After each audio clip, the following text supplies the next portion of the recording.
Hello everyone, this is Professor Nelson from Electronics. And as you just saw, here we have an automated system which allows us to turn on a light bulb only when it is nighttime. It doesn't matter if it's an LED bulb or if it's an incandescent light bulb like this one.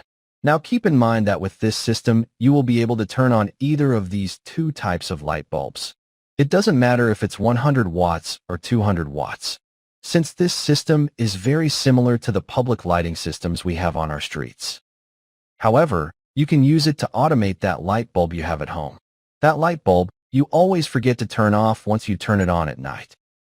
And not only that, but we're also going to cover all the theoretical aspects along with the practical ones. We will look at the feeding stage, the control stage, and the power stage. All of this so you can apply it at work or in your projects. So, without further ado, let's watch the video. Very well, here we have the complete circuit, which we will discuss part by part. However, first let's talk about the power supply. This stage is made up of several components that must withstand high voltage. And the main component in this case is this one here, the 470 nanofarad capacitor. A capacitor similar to this one, a 470 nanofarad polyester capacitor rated for 630 or 400 volts. In this situation, this capacitor will work as a fixed resistor, like this one here. Its value will depend on the capacitor's capacitance and the frequency of the mains voltage. In other words, we are going to use this instead of a resistor in order to obtain the current we need using a property called capacitive reactance, which in this case is approximately 6.77 kiloohms, and which will allow us to obtain a current of approximately 32 milliamps. 32 milliamps that can be delivered to the control stage, enough current for the few components we have in that stage.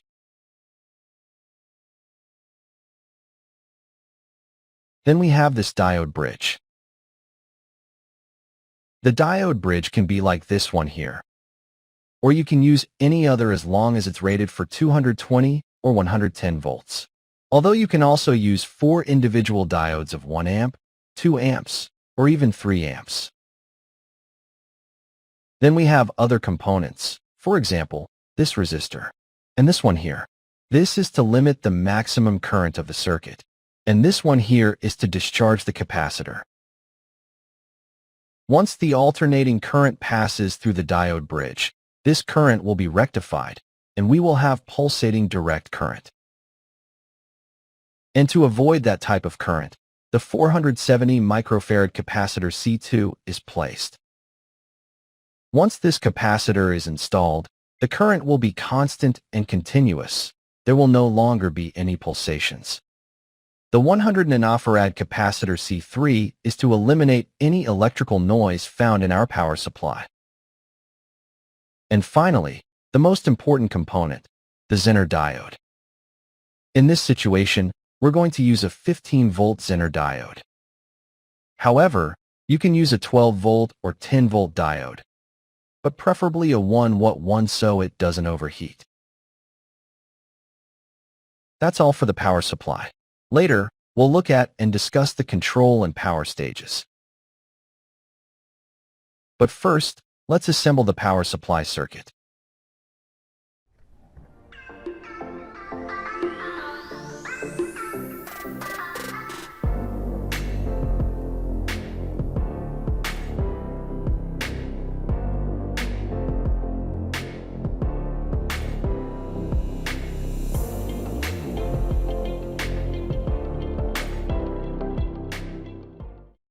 Very good. We have just finished assembling the power supply. Now we need to test it.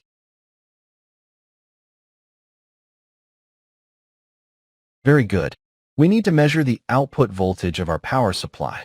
And for that we are going to measure at the terminals of the Zener diode.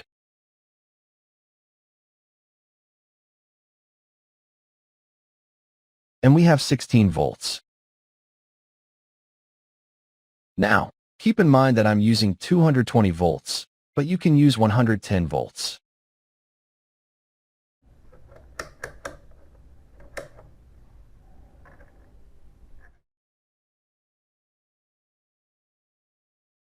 As you can see, I am using 224 volts. However, as I mentioned, you can use 110 or 120 volts of alternating current.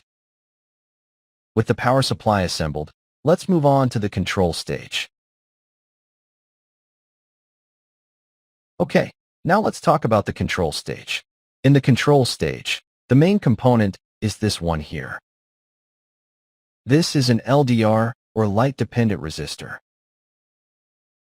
This means that between its terminals, there will be a resistance whose value will change depending on the amount of light falling on the LDR surface. Therefore, at night, we will have a fairly high resistance between its terminals, a value expressed in megohms. And during the day, the resistance will decrease to values in kiloohms. It could be 10, 20, or 30 kiloohms. However, to calibrate the operation of our control circuit, we will have to use a variable resistor or potentiometer. It can be like this one or like this one here. However, the value we'll use will have to be in the hundreds of kiloohms. In this case, we'll use a 500 kiloohm variable resistor. Now, here we have another resistor of 10 kiloohms, which is a protection resistor. This is because if we set the potentiometer to 0 ohms, too much current could flow, which could damage our LDR or even our potentiometer. That's why we've added this 10 kiloohm resistor. Then we have the transistor, the LED from the MOC 3021 or optocoupler, and the resistor that will limit the current passing through the LED. The transistor is an NPN type BJT. That is, it needs a positive signal whose voltage will have to be greater than 0.7 volts in order to activate. In other words, at night the resistance between the LDR terminals will be quite high, allowing us to activate the transistor, which will then allow enough current to flow to the LED, thus activating the power stage. However, we have an additional component here, C4, a 100 microfarad capacitor. This component is placed here so that the activation of the control stage is not instantaneous. That is, if a cloud passes over your LDR, your circuit will not activate accidentally. Because if several clouds pass by, they could cause the circuit to activate repeatedly. And to prevent that, we place this capacitor, which will charge slowly. And only when the charge it obtains allows it to have a voltage greater than 0.7 volts will the transistor be able to activate. In other words, this allows the activation to be a little slower. Therefore, you can place capacitors of different capacities, such as 47 microfarads, 100 or 220 microfarads, and in this way, obtain different results. This is regarding the control stage. So let's assemble the circuit and see if it works with the power supply.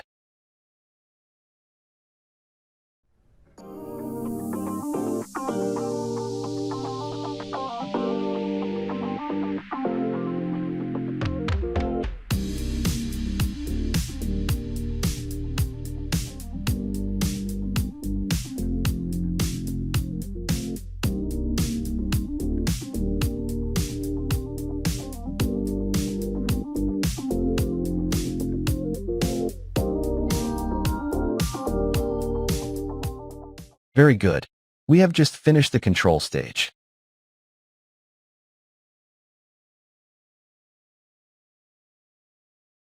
Now we have to test the circuit.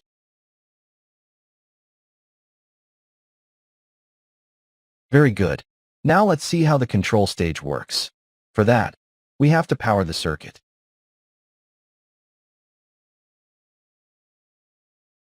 And as you just saw, we have the LED lit up. That means we need to calibrate the operation of the control stage. For that, we have to vary the value of the potentiometer. In this case, what we have to do is increase its value. Let's increase the value of the potentiometer, but pay attention to the LED. And as you just saw, it just turned off. Now let's see if the LDR is working correctly. Yes, it's working correctly. It turns on instantly. But we're missing a component in the circuit. This component here. We're missing a capacitor right between the base and the emitter of the transistor.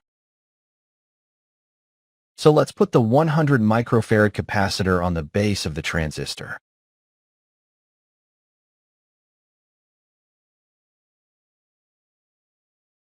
Now let's test the control stage again.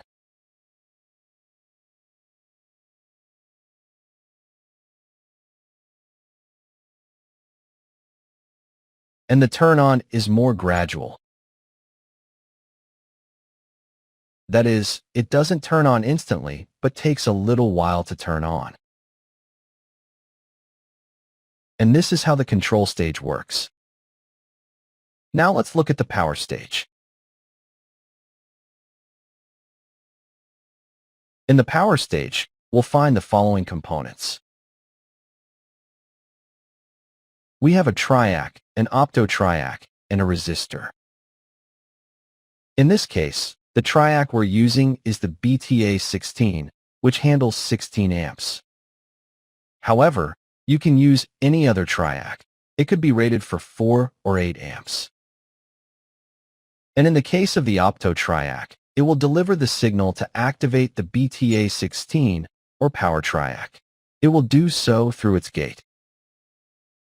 The optotriac will be activated through the control stage.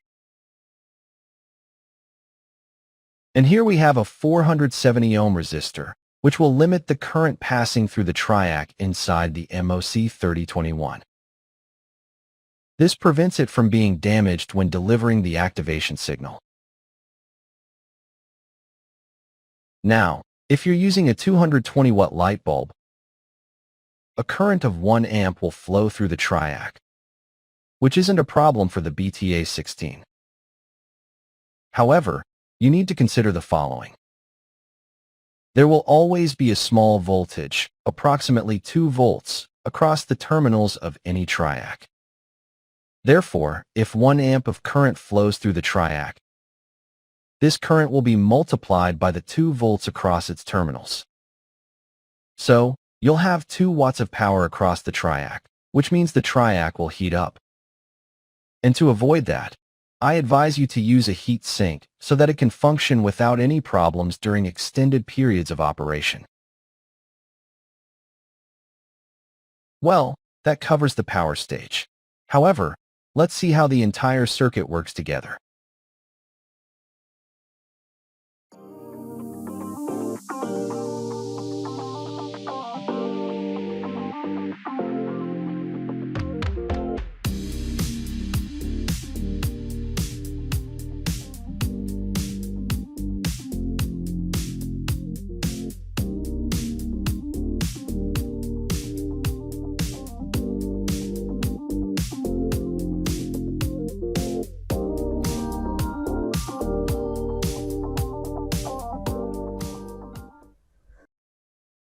Alright, time to test the whole circuit. However, let's take a moment to see how the entire circuit is assembled.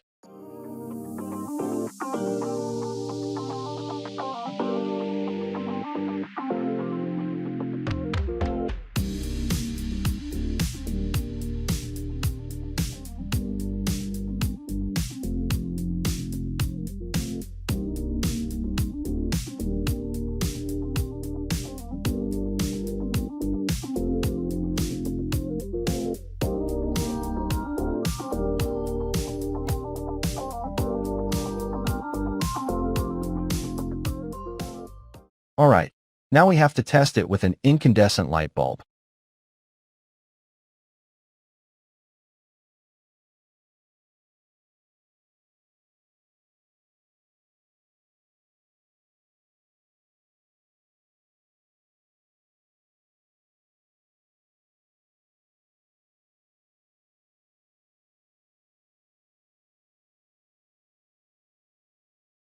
As you just saw, the circuit works without any problems. And this way, you can assemble the circuit and do your own tests. Okay guys, that's how the video ends. And I hope you liked the video. And if that's the case, don't forget that a like helps the channel a lot. See you in the next video. Bye-bye.